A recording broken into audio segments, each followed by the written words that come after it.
तो लोग बाहर की सजावट करते हैं, घर सजाते हैं, मंदिर सजाते हैं, चौक चौराहे सजाते हैं। लेकिन मैंने हमेशा कहा है, असल सजावट भीतर की होती है। अगर भीतर अंधेरा है तो बाहर के दिए बेकार हैं, और अगर भीतर रोशनी है तो बिना दिए भी जीवन उज्जवल हो जाता है। आज हम बात करेंगे नवरात्रि की 9 रातों की। ये 9 रातें केवल देवी की पूजा भर नहीं है। ये 9 रातें तुम्हें एक मौका देती हैं कि तुम अपने भीतर सोई हुई शक्ति को पहचानो। नवरात्रि का मतलब है अंधकार से प्रकाश की यात्रा।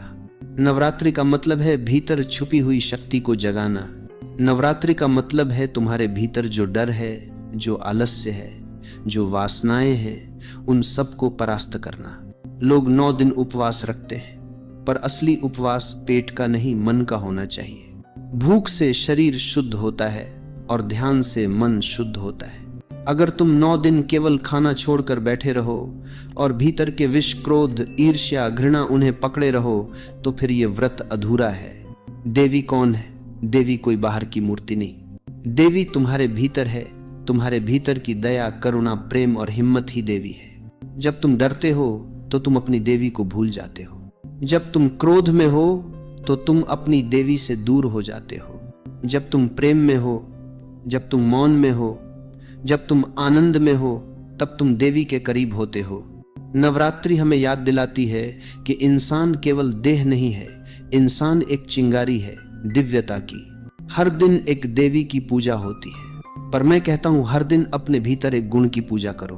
पहले दिन साहस को जागृत करो, दूसरे दिन करुणा को जगाओ, तीसरे दिन मौन का स्वाद लो, चौथे दिन क्षमा का अभ्यास करो, 5वें दिन धैर्य को अपनाओ, 6ठे दिन आनंद को खोजो, 7वें दिन सत्य को जियो, 8वें दिन समर्पण करो और 9वें दिन स्वतंत्रता का अनुभव करो।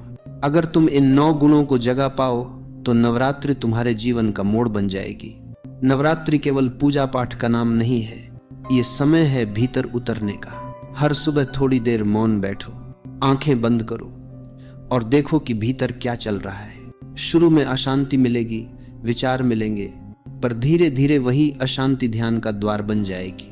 अगर तुम सचमुच देवी की पूजा करना चाहते हो तो अपनी चेतना को सजग बनाओ। सच्ची पूजा वही है जिसमें मन शांत हो और हृदय कृतज्ञ हो।